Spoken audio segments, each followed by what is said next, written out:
All right, मेरे प्यारे semester 6 के ऑनलाइन क्लास में उपस्थित होने वाले विद्यार्थियों, मैं आज फिर तहे दिल से तुम लोगों का क्लास लेने के लिए आज के ऑनलाइन क्लास में फिर से उपस्थित हूँ। जैसा कि तुम लोग जानते हो कि मैं अभी कॉन्टेम्प्रेरी वेस्टर्न फिलॉसफी के तहत जो भिन्न भिन्न थिंकर्स हैं, फिलोसफर हैं, उनके विचारों से तुम लोगों को मैं रूबरू करा रहा हूँ। अभी तक मैंने ब्रैडले, विलियम जेम्स, इन दोनों फिलोसफर के कोर्स से संबंधित जो भी विचार थे उससे तुम लोगों को परिचित करा दिया हूँ। आज का जो मैं क्लास ले रहा हूँ वो मैं महान व्यावहारिकतावादी जो अमेरिकी विचारक हैं, अमेरिकी दार्शनिक हैं, जिसे हम C.S.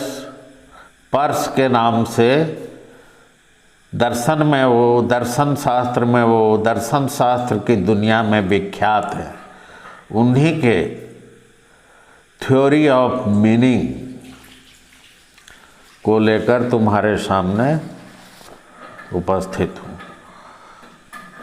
पर्स जो थे वे अपने लेख how to make our ideas clear, उनका लेख क्या था? उनका एक आर्टिकल था how to make our ideas clear.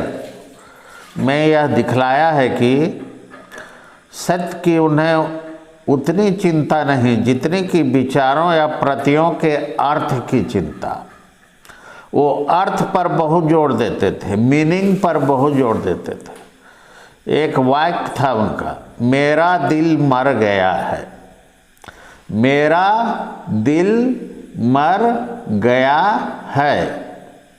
इस वाक्य में सत्यता नहीं है, किंतु यह अर्थपूर्ण है, सार्थक है। यह वाक्य जो है वो सार्थक है। किसी वाक्य के अर्थ और सत्यता में भेद होता है। विलियम जेम्स का व्यवहारवाद सत्यता को महत्व देता है, किंतु पर्स का व्यवहारवाद जो है वो अर्थ को महत्व देता है। मेरा दिल मर गया है, हो सकता है ये वाक्य असत्य सिद्ध हो जाए, लेकिन ये वाक्य सार्थक तो है, अर्थपूर्ण तो है, अर्थ को तो बताता है। तो व्यवहारवाद के क्षेत्र में जहाँ विलियम जेम्स सत्यता पर जोर देते थे, वहीं व्यवहारवाद के क्षेत्र में पर्स जो हैं वो C.S. पर्स जो हैं वो अर्थ पर जोर देते थे। इसका यह तात्पर्य नहीं कि पर्स का कोई सत्यता संबंधी सिद्धांत था ही नहीं। विश्वास संबंधी चर्चा में उन्होंने सत्य पर भी काफ़ी जोर दिया है। उनका जो बिलीफ से संबंधित जो बात करते हैं, विचार को प्रस्तुत करते हैं, वहाँ पर उन्होंने सत्यता से संबंधित बातें भी की हैं। पर्स के अनुसार प्रत्यय का अर्थ जानने के लिए हमें उन परिणामों पर ध्यान देना चाहिए जिन तक उस प्रत्यय का व्यावहारिक उपयोग हमें ले जाता है। व्यवहार शून्य प्रत्ययों का कोई अर्थ ही नहीं है। प्रयोग में प्रत्यय का जो परिणाम या फल देखने में आता है वही वस्तुतः प्रत्यय का अर्थ है, वही वस्तुतः प्रत्यय का मीनिंग है। इस प्रकार पर्स को व्यवहारवादी माना जाता है, क्योंकि वे किसी वस्तु को व्यवहार के परिणामों के ध्यान में रखकर समझने की कोशिश करते थे। उन्होंने अपने व्यवहारवाद का उपयोग मुख्यतः तथ्यों का अर्थ समझने के रूप में ही किया है। किसी शब्द का अर्थ इस बात पर निर्भर है कि मनुष्य जीवन पर उसका क्या असर होता है। जिस तथ्य की अधिक व्यावहारिक उपयोगिता है वही यथार्थ है। वही प्रत्यय वास्तविक है जो चिंतन या व्यावहारिक कार्यों में सहायक होता है। परिणाम स्वरूप व्यवहारवाद मानव समस्याओं से अधिक संबंधित है। इसलिए यह सिद्धांत मानववाद के भी समरूप माना जाता है, क्योंकि यहाँ मानव जीवन से संबंधित समस्याओं को सुलझाने का उपाय किया जाता है। दार्शनिक विचारों का मुख्य अर्थ यह है कि वह उसके प्रत्ययों का स्पष्टीकरण करे। दार्शनिकों में परस्पर इस बात को लेकर मतभेद होता है कि वे अर्थहीन प्रत्ययों को यथार्थ समझते हैं और अंधविश्वास को लेकर बहस करते हैं। व्यवहारवाद के अनुसार यह आवश्यक है कि जो वास्तविक विधि से प्रत्ययों या आइडियाज, पदों या टर्म्स, वाक्यों या सेंटेंस एवं सिद्धांतों का यथार्थ अर्थ निर्णय किया जाना चाहिए। पर्स की ज्ञान मीमांसा में 3 प्रमुख प्रत्यय हैं: रीजनिंग, डाउटिंग और बिलीविंग। रीजनिंग एक प्रकार का अनुमानजन्य ज्ञान है। यह किसी आधार वाक्यों से निष्कर्ष निकालता है जो हमें पहले से ही ज्ञात होता है, जो हमें पहले से ही जानकारी रहती है। इसलिए इस ज्ञान में हमें कुछ भी नई जानकारी नहीं मिलती। ये हो गया रीजनिंग। रीजनिंग गुड एवं बैड दोनों हो सकता है। यदि सही आधार वाक्यों से सही निष्कर्ष निकले तब वह सही रीजनिंग है। रीजनिंग को सही रीजनिंग के अलावे सही वैलिड भी होना चाहिए।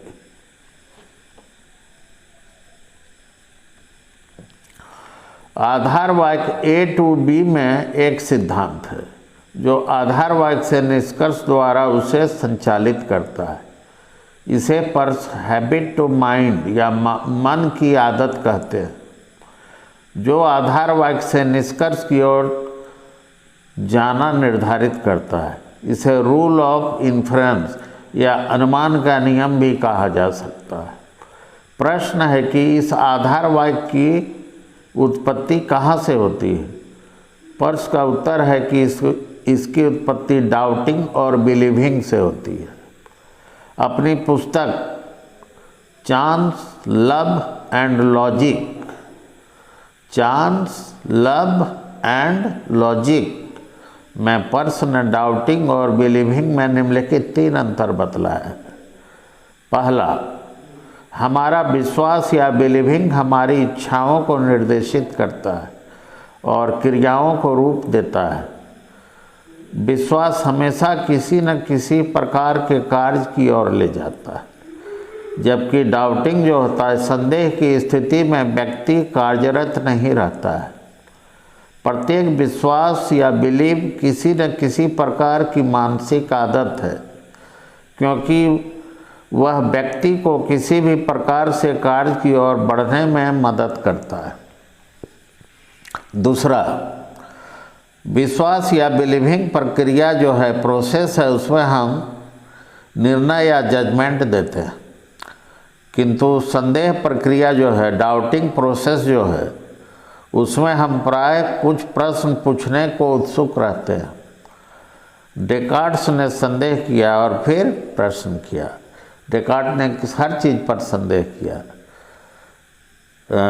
इंद्रियों पर संदेह किया, अपना ज्ञान पर संदेह किया, गणित ज्ञान पे संदेह किया। तीसरा, विश्वास किसी न किसी प्रकार की संतोष या शांति देती है, जबकि संदेह हमेशा घबराहट, बेचैनी और असंतोष की स्थिति में ला खड़ा करता है। जिससे मुक्त होने के लिए हम संघर्ष करते हैं। पर्स का कहना है कि संदेह प्रक्रिया में किसी विश्वास की स्थापना के लिए हम संघर्षरत रहते हैं। इसी संघर्षरत को वे इंक्वायरी कहते हैं। शंकर वेदांत में इस इंक्वायरी को ही जिज्ञासा कहा जाता है। भामती में वाचस्पति मिश्र ने कहा, जिज्ञासया संदेह प्रयोजने सूचयति। वेद व्यास वादरायण सूत्र में कहते हैं, अथातो ब्रह्म जिज्ञासा से आरंभ वहीं से वो करते हैं। प्लेटो ने इसे वंडर कहा है। पर्स के अनुसार इंक्वायरी या जिज्ञासा संदेह का एक सूत्र है, जबकि संदेह इंक्वायरी का एक पड़ाव है। पर्स कहते हैं कि जब हमें कोई विश्वास रहता है तब हम अपना कोई धारणा अपनाते हैं। जब तक हम द्विधा या संदेह की स्थिति में रहते हैं तब तक हम किसी प्रकार की धारणा नहीं बना सकते। The fixation of belief is the formation of opinion. The sole object of inquiry is the settlement of opinion. जिज्ञासा समाप्त होने का अर्थ है उन सभी जिज्ञासाओं से मानवीय बुद्धि उचित समझती है, उसका निराकरण हो जाना। डेकार्ट की तरह पर्स यह नहीं मानते कि जिज्ञासा का उद्देश्य किसी सार्वभौम नित्य सत्य की प्रतिस्थापना करना है, पुनर्स्थापना करना है। पर्स के अनुसार दर्शन में हमें फर्स्ट प्रिंसिपल नहीं बल्कि तार्किक वाक्यों की आवश्यकता है जिसमें कि हम विश्वास करते हैं। विश्वास दो तरह के होते हैं, कॉग्निटिव बिलीफ और नॉन कॉग्निटिव बिलीफ। प्रश्न है, ऐसी कौन सी विधियां हैं जिसके जरिए विश्वास का निर्माण होता है? पर्स के अनुसार विश्वास की रचना निम्नलिखित 4 विषयों विधि से होती है। कितना? 4 विधि से होती है। The method of tenacity, the method of authority, the method of intuition और the method of science.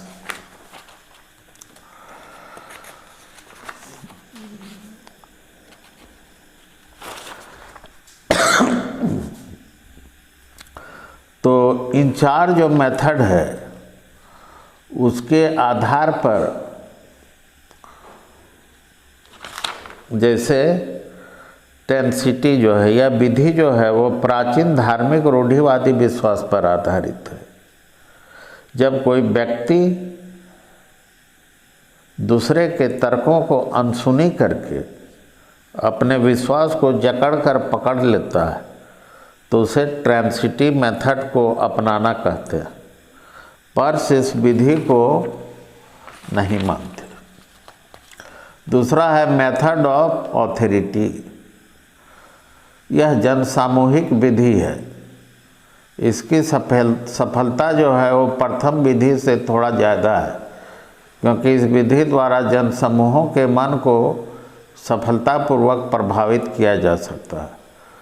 Purse इस विधि को भी नहीं मानते, क्योंकि इसमें धार्मिक रूढ़िवादिता का अंश ज़्यादा रहता है और युक्तियाँ या प्रामाणिकता जो हैं वो कम होती हैं।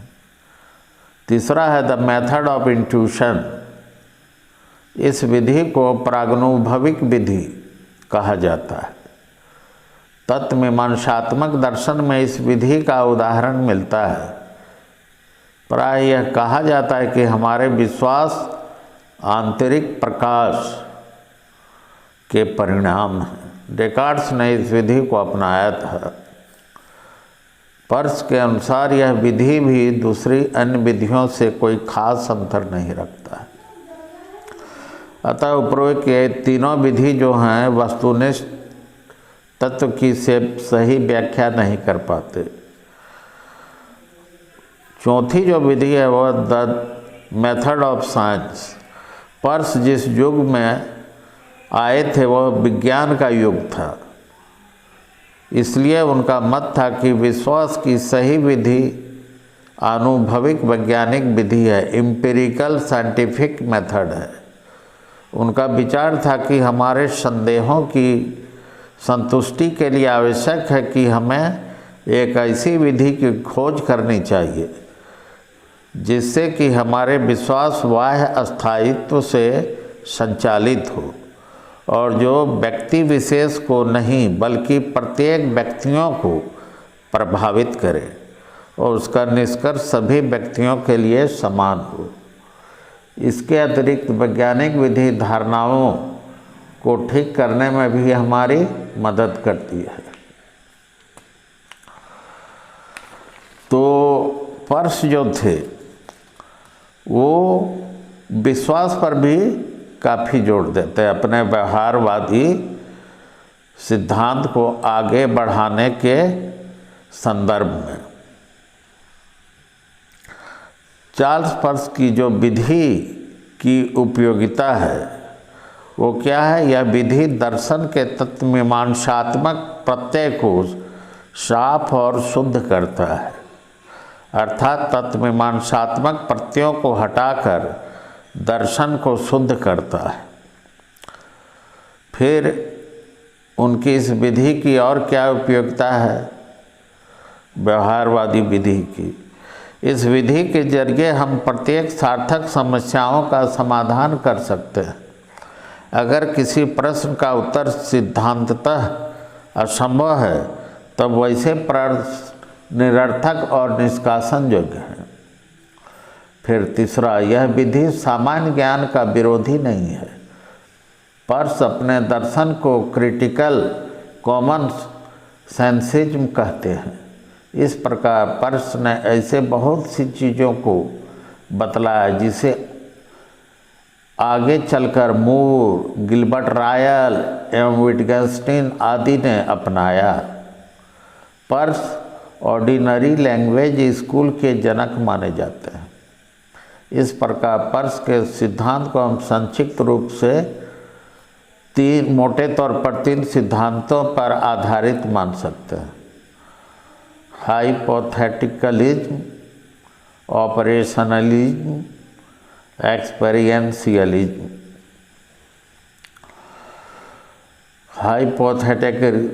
हाइपोथेटिकलिज्म जो है, इसमें एक वचनात्मक प्रकथन को व्यवहारवादी अर्थ में निकालने के पहले हेतुआश्रित रूप में बदलना होगा।